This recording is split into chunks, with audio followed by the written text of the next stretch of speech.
Jesus ज्ञान channel में आप सबको जय मसीह की। यीशु को जानो, जीवन को जानो, भाग 27। आज हम बात करेंगे एक विश्वासी का पारिवारिक जीवन अपने जीवन साथी के साथ और बच्चों के साथ। तो हम परमेश्वर का वचन से हम मनन करेंगे और बातचीत करेंगे। एक जो मसीही जीवन है उसका पत्नी के साथ और पति के साथ कैसा व्यवहार होना चाहिए और उनके बच्चों के साथ कैसा व्यवहार होना चाहिए, इसके बारे में हम परमेश्वर का वचन से हम बातचीत करेंगे। तो परमेश्वर का वचन पहले पति पत्नी के बारे में बातचीत करेंगे। तो यहाँ पर हम पढ़ेंगे इफिसियों का किताब और 5 अध्याय 22 पद। वहाँ पर इस प्रकार से लिखा गया है, हे पत्नियों अपने अपने पति के ऐसे अधीन रहो जैसे प्रभु के। अर्थात यहाँ पर पत्नी के लिए लिखा गया है। पत्नी के लिए पहले क्यों लिखा गया है? पत्नी के लिए लिखा गया है कि हे पत्नियों अपने पति के ऐसे अधीन रहो जैसे प्रभु के अधीन में भक्त रहता है, परमेश्वर के अधीन में भक्त रहता है। क्योंकि पति पत्नी का सिर है जैसे मसीह कलीसिया का सिर है। यहाँ पर 23 पद में इस प्रकार से लिखा गया है समझने के लिए कि जिस तरह कलीसिया का सिर मसीह है उसी तरह पत्नी का सिर उनका पति है।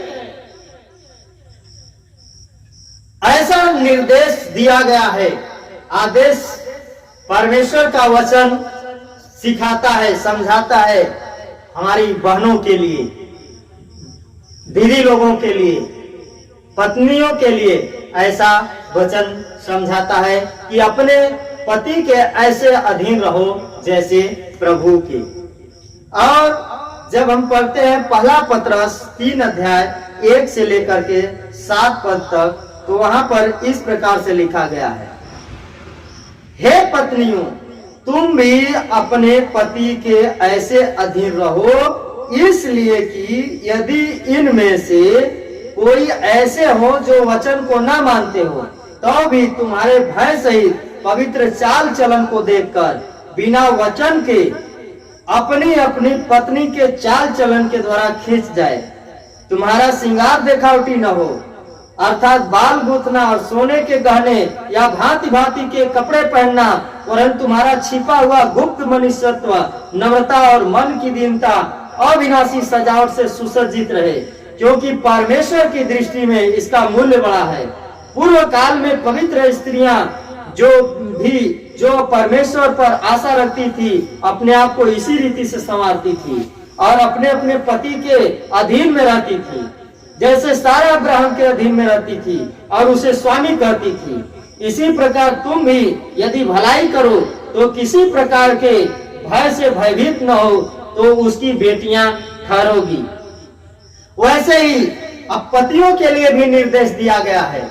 वैसे ही हे पतियों तुम भी बुद्धिमानी से पत्नियों के साथ जीवन निर्वाह करो और स्त्री को निर्बल पात्र जानकर उनका आदर करो, यह समझकर कि हम दोनों जीवन के वरदान के वारिस हैं, जिससे तुम्हारी प्रार्थनाएं रुक न जाए। यह पति के लिए निर्देश दिया गया है और पत्नी के लिए यह निर्देश दिया गया है कि हे पत्नी तुम भी अपने पति के ऐसे अधीन रहो जैसे प्रभु के। इसलिए यदि इनमें से जो कोई पति परमेश्वर के वचन को न जानता हो, न मानता हो, तो उनको कैसे मना सकते हैं? लड़ाई से, झगड़े से, गाली देकर, ऐसा कुछ भी करने से आप उनको नहीं रोक सकते हैं और नहीं मना सकती हैं। तो परमेश्वर का वचन यहाँ पर लिखा है, समझाता है कि तुम्हारा पवित्र चाल चलन को देखकर, प्रिय बहनों, आपका पवित्र चाल चलन को देखकर जो आपका पति बिना वचन का है, उनके जीवन में परमेश्वर का वचन नहीं है, आपके पवित्र चाल चलन को देखकर, आपके व्यवहार को, आपके पर्सनालिटी को, आपके सोसाइटी को वह देखकर, आपकी पवित्रता को देखकर, जो आपका पति बिना वचन का है, आपको गाली देता है, आपको मारता है, आपको उल्टी सीधी बातें आपके साथे करता है, जो बिना वचन का है, आपके पवित्र चाल चलन को देखकर जो आपका पति है वो खींच जाए, अर्थात वह परमेश्वर के वचन को ग्रहण करे, प्रभु के आराधना भक्ति में वह भी शामिल हो जाए। ऐसा प्यारों बहनों, ऐसा जीवन में परिवर्तन आपको लाने की जरूरत है। ऐसा परमेश्वर का वचन सिखाता है और समझाता है कि आपका चाल चलन को देखकर जो आपका पति है, जो बिना वचन का है, वह खींच जाए, अर्थात आपका जीवन पवित्र, आपका चाल चलन पवित्र, आपका बोली में पवित्रता, आपके बातचीत में पवित्रता, आपके हर एक काम धंधा में पवित्रता हो। ऐसा काम करेंगी तो आपका जो पति है, जो कितना भी खराब है, वह आपकी बात को मानेगा, परमेश्वर की ओर खींचा चला आएगा, वो भी परमेश्वर को जानने वाला हो जाएगा। और पतियों के लिए निर्देश परमेश्वर ने वचन में लिखा है, समझाया गया है। वैसे ही हे पतियों, तुम भी अपनी पत्नी के साथ अच्छे से जीवन निर्वाह करो। अपने पत्नियों के साथ अच्छे से, सच्चाई के साथ जीवन निर्वाह करो। यदि पत्नी को जरा सा चोट लगती है तो वह दर्द जो उसको होता है वह आपको भी होना चाहिए। ऐसा परमेश्वर का वचन सिखाता है। और स्त्री को निर्बल पात्र जानकर उनका आदर करो, क्योंकि ये समझकर कि हम दोनों जीवन के वरदान के वारिस हैं। अर्थात परमेश्वर ने जीवन का वरदान दिया है। वह वरदान क्या है? फलो फूलो और पृथ्वी में भर जाओ। तो ये वरदान परमेश्वर ने दिया है। और पति और पत्नी हम दोनों जीवन के वरदान के वारिस हैं। ये बात को समझकर हमें अपने पत्नी का आदर करने की जरूरत है। आप सबको अपने पत्नी का आदर करने की जरूरत है। ऐसा परमेश्वर का वचन स्पष्ट रूप से सिखाता है। और हम एक वचन पढ़ेंगे, पहला तीमुथियुस 3 अध्याय और 3 से लेकर के 5 पद तक हम पढ़ेंगे। पहला तीमुथियुस और 3 अध्याय 3 से लेकर के 5 पद तक। यहाँ पर इस प्रकार से लिखा गया है, पति को कैसा होना चाहिए, यानी पुरुष लोगों को कैसा होना चाहिए? पियक्कड़ या मार पीट करने वाला ना हो। पियक्कड़ या मार पीट करने वाला आपको नहीं होना है।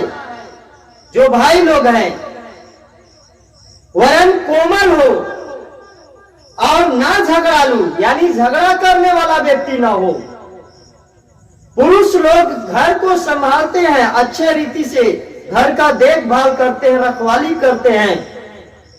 पूरा घर का चिंता पुरुष लोगों के ऊपर ज्यादा रहता है, क्योंकि वह समाज में पुरुष लोग घूमते फिरते हैं। इसलिए वचन में लिखा है, समझाता है, पियक्कड़ या मार पीट करने वाला ना हो, वरन कोमल हो और न झगड़ालू और न धन का लोभी हो, वरन अपने घर का अच्छा प्रबंध करना जानता हो। लड़कपन बीत गया, जवानी आ गई, शादी हो गया, पत्नी आ गई और बच्चे हो गए। अब से क्या करने की जरूरत है? संभलने की जरूरत है।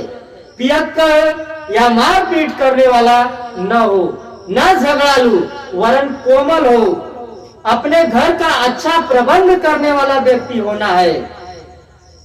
और अपने बाल बच्चों को सारी गंभीरता से अधीनता में रखने की जरूरत है। अपने बाल बच्चों को सारी गंभीरता से उसको अधीनता में रखने की जरूरत है। नीति वचन में लिखा गया है, जो अपने बच्चों के ऊपर छड़ी नहीं चलाता है वह उसका बैरी है, दुश्मन है। इस वचन को ध्यान में रखते हुए काम करने की जरूरत है। और एक जगह नीति वचन में लिखा गया है, अपने बच्चों की ताड़ना ना करें, कहीं ऐसा न हो कि उसका साहस टूट जाए। अर्थात कहने का मतलब यह है, इस वचन के मुताबिक इतना अधीनता में, इतना ताड़ना अपने बच्चों को ना दें कि उसका साहस जो आगे का काम करने का है वह साहस क्या हो जाए, टूट जाए। तो ऐसा ना दे, वरन परमेश्वर के वचन के द्वारा उनको शिक्षा दें, उनको बढ़ाएं, उनको आगे बढ़ने के लिए परमेश्वर के वचन के द्वारा उनको सिखाएं, पढ़ाएं, समझाएं। और क्योंकि प्रभु की शिक्षा देते हुए, अपने बच्चों को प्रभु की शिक्षा देते हुए उनकी ताड़ना किया करो, तब आपका बच्चा आगे भविष्य में आगे बढ़ेगा। और लिखा गया है नीति वचन की किताब में, अपने बच्चों को उसी मार्ग की शिक्षा दें जिसमें उसमें उनको चलना चाहिए।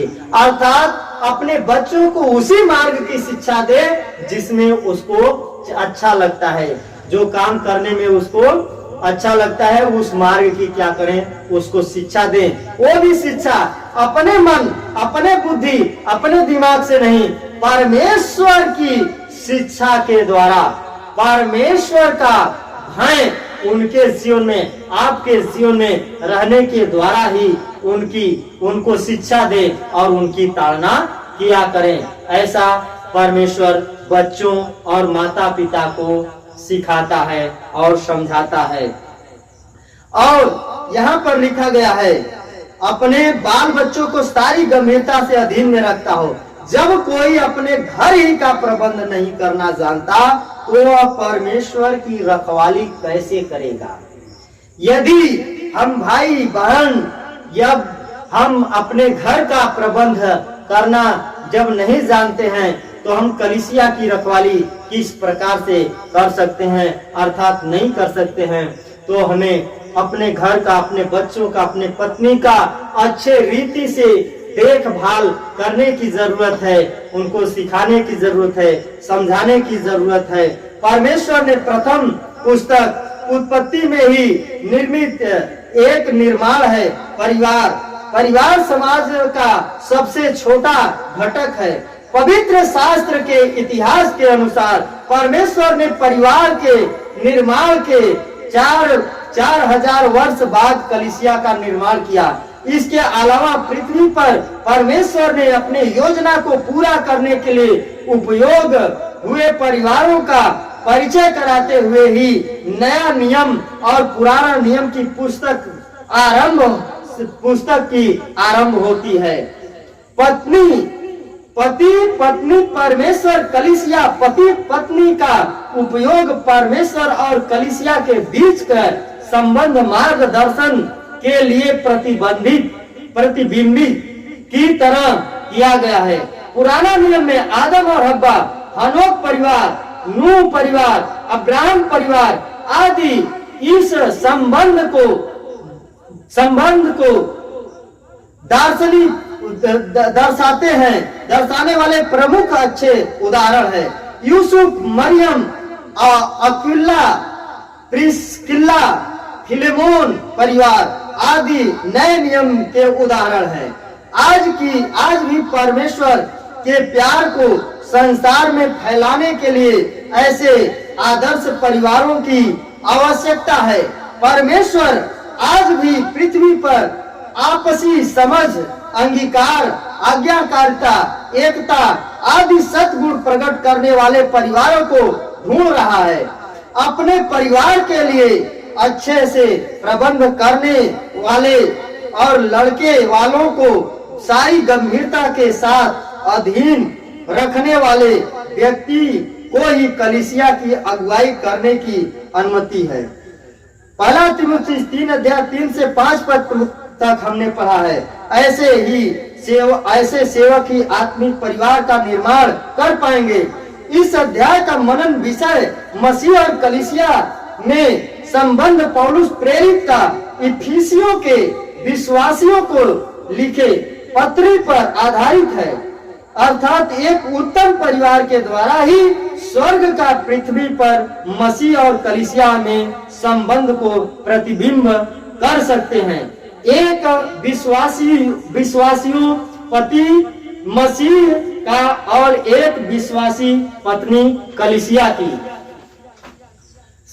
परछाई होती है।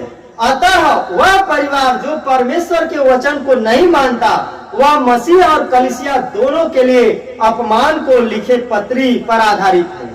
अर्थात एक उत्तम परिवार के द्वारा ही स्वर्ग का पृथ्वी पर मसीह और कलीसिया में संबंध को प्रतिबिंब कर सकते हैं। एक विश्वासी पति मसीह और एक विश्वासी पत्नी कलीसिया की परछाई होती है। अतः वह परिवार जो परमेश्वर के वचन को नहीं मानता, वह मसीह और कलीसिया दोनों के लिए अपमान का कारण होता है। इसलिए प्रत्येक विश्वासी का भवन हमेशा आपसी प्रेम, देखभाल, क्षमा, शांति, भाईचारा, आदर आदि ईश्वरीय गुणों की जगह होनी चाहिए पत्नी के लिए। तो प्यारे दोस्तों, पति को कैसे जीवन जीना है, पत्नी को कैसे जीवन जीना है इस वचन के मुताबिक, और बच्चे को कैसे हमें पालन पोषण करना है, ये वचन के मुताबिक हमने पढ़ा है और आपने जाना है। इस वचन के मुताबिक आप सब जीवन को जिए और परमेश्वर इसमें आपको आशीष देगा, आपके पूरे परिवार को आशीष देगा। आमीन। जय मसीह।